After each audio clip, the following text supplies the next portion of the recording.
Dan di CryptoMines inilah perjalanan investasi saya di kripto untuk sementara berakhir ya.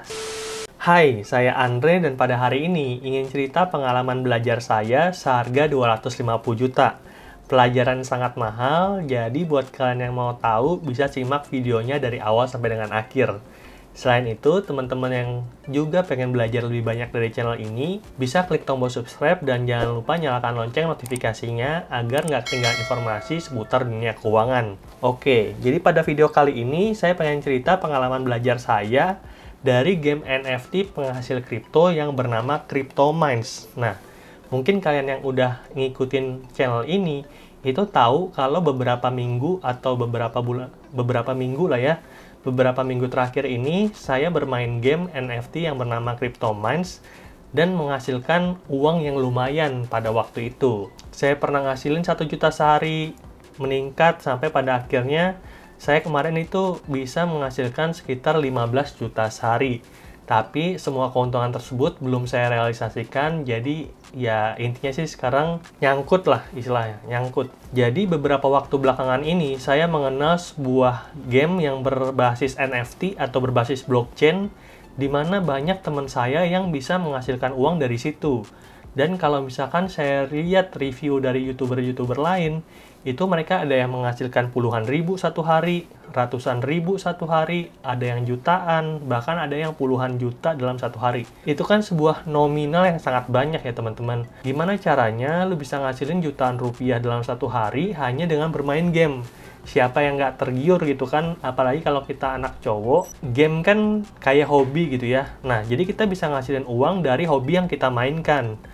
Dan karena saya melihat ini, saya tergiur kayak gitu ya, sehingga saya melakukan research atau menonton lebih banyak video YouTube tentang game-game NFT penghasil kripto. Dan sayangnya kayak gitu ya, saya hanya melihat keuntungannya saja teman-teman, dan jarang melihat review orang-orang yang gagal ketika bermain game NFT. Singkat cerita, saya itu diperkenalkan juga tentang sebuah game yang namanya Axie Infinity. Jadi teman saya itu bisa menghasilkan 20-30 juta per bulan kayak gitu ya.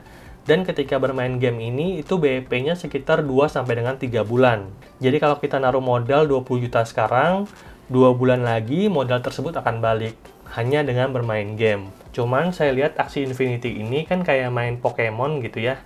Dan saya nggak terlalu suka dengan gameplaynya karena memakan terlalu banyak waktu. Bisa makan 1-2 jam seharinya. Saya pengen game yang lebih simple dan bisa ngasilin uang yang sama banyaknya. Ketemulah sebuah game yang namanya CryptoMines. Kita bisa BEP dalam waktu 15 hari kira-kira. Dan hanya perlu bermain dalam waktu 5-10 menit setiap harinya. Jadi terlihat jauh lebih menguntungkan dibandingkan dengan saya yang bermain game lainnya pada waktu itu. Saya lihat gameplaynya mudah banget dan cara ngasilin duitnya gampang banget.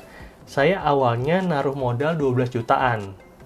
Dan ketika akan naruh uang ini, saya udah cerita ke pasangan, ke istri saya, bahwa saya akan naruh uang sekitar 10 juta. Dan pada waktu itu saya naruh 12 juta. Nah, dari modal 12 juta ini, saya bisa menghasilkan 1 juta per hari. Makanya waktu itu saya sempat bikin video, pendapatan 30 juta per bulan hanya dengan bermain game CryptoMines. Oke. Melihat uang 1 juta ini udah ada di dalam rekening lah ya, udah ada dalam bentuk kripto, ya udah saya tertarik baru 2-3 hari, terus saya menambah modal lagi teman-teman. Saya tambah modal sampai akhirnya penghasilan saya naik lagi jadi 3,7 juta per hari. Nah, saya lihat kok dalam beberapa hari bermain, modalnya selalu kembali gitu teman-teman. Dan dalam waktu 2 minggu, benar waktu itu, saya ingat benar, modal seluruh saya yang 15 juta itu sudah kembali. Jadi udah saya klaim dalam bentuk eternal. Jadinya dari situ saya memutuskan untuk naruh uang sekitar 250 juta teman-teman. Jadi saya naruh 250 juta dan dari situ saya bisa menghasilkan kira-kira 15 juta seharinya. Jadi 250 juta itu kalau berdasarkan perhitungan pada saat itu akan kembali sekitar 20 hari.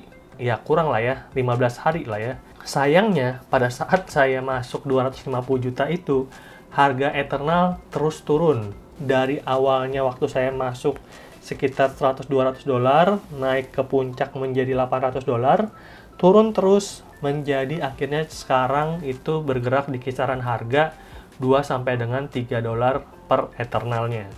Jadi kebayang nggak, uang yang saya taruh 250 juta itu turun nilainya hampir 400 kali lipat. Nah, saya udah coba rekap perjalanan saya kayak gitu ya, dan ini adalah Excel-nya nih teman-teman. Nah, ini adalah rekap Excel-nya teman-teman, di mana saya rekap dari Indodax saya ya teman-teman. Dan kalau kalian pengen lihat bukti aslinya adalah ini, di mana sekarang saldo dari Indodax saya berkisar 0,00001187 BNB. Jadi kita coba lihat di sepanjang bulan November aja ya, dari sini nih batas akhirnya. Jadi pada tanggal 6 November saya menarik 1,1 BNB ke akun Trust Wallet saya. Pada tanggal 14 November saya menarik 1,1 BNB ke akun Trust Wallet saya. Akhirnya gitu ya, pada tanggal 29 November saya menarik 5,1 BNB langsung ke akun MetaMask saya teman-teman. Nah, kalau saya rekap gitu ya, kira-kira nih total dari penarikan saya sepanjang bulan November adalah 28,7725 BNB, atau dengan kurs BNB sekarang seharga 8.800.000, rupiahnya sekitar 253.198.128 rupiah. Dari Indodax ada yang sebagian ke Trust Wallet, di sana saya perdagangkan, ada beberapa game NFT yang saya tertarik pada waktu itu, listnya saya taruh di sini. Oke, kita coba lihat di watchlist ya. Ada Axie Infinity, Starship, Kemon, Eternal, Titan Arena, dan masih banyak lagi sampai akhirnya di Ore. Tapi waktu saya kenalan sama game Cryptomans itu, kan tadi saya cerita awalnya saya cuma naruh 15 juta sampai akhirnya berkembang menjadi 250 juta karena melihat potensi keuntungannya yang tinggi banget. Nah, akhirnya semua uang saya di Trust Wallet dan semua uang saya yang ada di Indodax saya masukkan ke MetaMask teman-teman. Ini adalah akun MetaMask saya. Ini bisa kalian lihat di sini nih. Ini alamatnya. Kita juga bisa lihat di BSC Scan, mungkin teman-teman yang tahu kalau misalkan seseorang itu bisa di tracking gitu ya, uang masuk dan uang keluarnya di BSC Scan ini. Intinya sih waktu itu yang masuk ke MetaMask sekitar 26,0518 BNB atau setara 229.255.441 rupiah.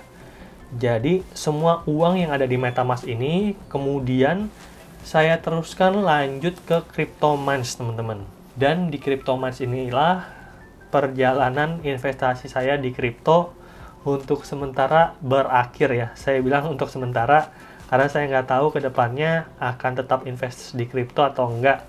Tapi intinya untuk modal saya yang ada sekarang di kripto semuanya sudah habis, hanya menyisakan kalau kita pengen lihat itu 0,2732 BNB atau sekitar 2.500.000, 2 juta lah ya, 2 juta. Nah, jadi dari modal saya seharga 253 juta, semuanya habis gitu ya, menjadi tinggal 2 juta. Makanya video-video review saya tentang Cryptomans itu udah saya take down karena takutnya kalau masih ada orang yang nonton terus mereka ikutan dan malah rugi, kan kasihan gitu ya. Jadi saya hide aja. Tapi kalau orang-orang yang punya linknya itu masih bisa nonton. Saya pengen kasih kalian gambaran kayak gitu ya. Pengen berbagi pelajaran apa yang saya dapatkan dari bermain game Cryptomans ini. Yang pertama, pelajaran yang saya dapatkan adalah jangan tergiur dengan keuntungan besar dalam waktu singkat. Jangan FOMO, jangan fear of missing out. Jadi pada waktu itu saya sangat tergiur dengan BEP 15 hari teman-teman. Nah, sebenarnya saya udah sering sih ikutan investasi bodong atau mengalami kerugian ketika berinvestasi di kripto, tapi dasarnya saya itu cepat lupa teman-teman. Jadi sekarang nih saya nyesel. Tapi kalau misalkan tahun depan ada game yang menarik lagi atau ada investasi yang menurut saya menarik lagi dan uangnya kebetulan ada, bisa jadi saya ikutan lagi. Nah, oleh karena itu mungkin kalian bisa belajar juga kalau misalkan ada keuntungan besar dalam waktu singkat, jangan cepat tergiur. Dan untuk mengatasi hal ini, saya udah diskusi juga dengan istri. Uang yang, kan sekarang yang megang uang itu saya nih teman-teman. Jadi uang investasi itu saya yang naruh, saya yang alokasikan ke reksadana, saya yang alokasikan ke saham, saya yang alokasikan ke emas. Ini semuanya sebagian besarnya akan saya pindahkan ke portofolio istri. Tujuannya adalah dengan begitu uangnya itu akan sulit untuk saya gunakan. Karena kenapa? Saya itu orangnya terlalu menggebu-gebu dalam investasi ya. Bukan risk taker lagi, tapi high risk taker. Jadi sangat agresif ketika berinvestasi. Nah, takutnya ya, begitu uang saya nanti terkumpul jutaan, terkumpul miliaran, mau berapapun uang yang terkumpul, takutnya habis karena ikutan investasi-investasi yang high risk kayak gitu. Nah, pelajaran yang kedua adalah gunakan uang dingin, teman-teman.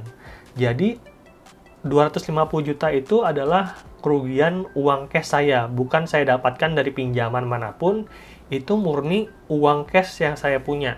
Jadi, saya itu punya aset sekarang dalam bentuk liquid ya. Dalam bentuk liquid aset itu mungkin sekitar 600 sampai 700 juta awalnya.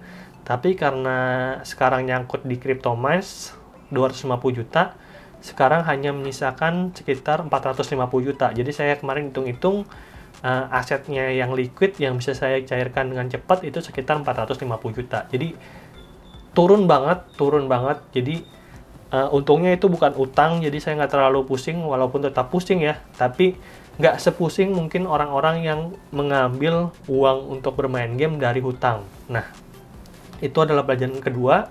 Terus, pelajaran yang ketiga, kalau kamu mau ambil investasi yang volatile, terutama di kripto, jangan banyak-banyak teman-teman. Saya tadi kan juga kebanyakan ya, 250 dari 700 juta itu kan sekitar 30%. Kebanyakan sih, harusnya maksimal 10% atau 15% dari portofolio. Jadi nilai investasi di kripto saya akan saya turunkan, nggak akan sebanyak kemarin-kemarin. Pelajaran yang berikutnya mungkin kita harus lebih banyak diskusi dengan pasangan, terutama dalam pengelolaan uang gitu ya. Karena pasangan saya juga kaget karena kerugiannya tuh sebanyak ini gitu ya. Karena pada awalnya saya cuma minta izin mau nyimpen hanya 12 juta atau mau ikutan hanya 12 juta. Cuman karena pada waktu itu saya impulsif banget, akhirnya masuk 250 juta dan dia juga baru tahu, dan kebetulan uangnya udah ada di game itu, jadi kan nggak bisa diapa-apain. Ya udah, terima aja, mau gimana lagi gitu kan. Nah, buat kalian yang bertanya apakah bermain CryptoMines itu masih ada kemungkinan untuk mengambil keuntungan, gue juga nggak tahu karena harga tokennya itu rebound ya, dari kemarin sempat menyentuh 20.000, sekarang naik ke 70 ribuan, gue juga nggak ngerti kenapa, padahal gamenya juga udah mati.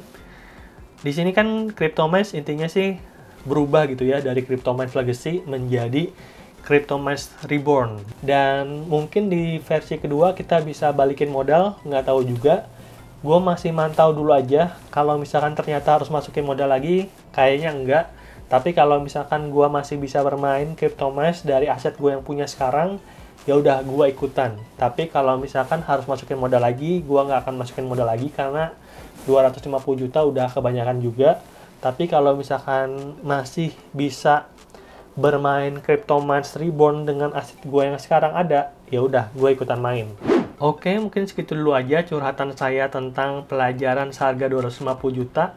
Semoga kalian suka dengan videonya, jangan lupa kasih like, dan silahkan share video ini kepada teman-teman kalian yang pengen nyobain bermain di game NFT penghasil kripto, terutama game-game yang memerlukan modal. Semoga mereka bisa belajar banyak dari cerita ini, dan sampai jumpa di video berikutnya.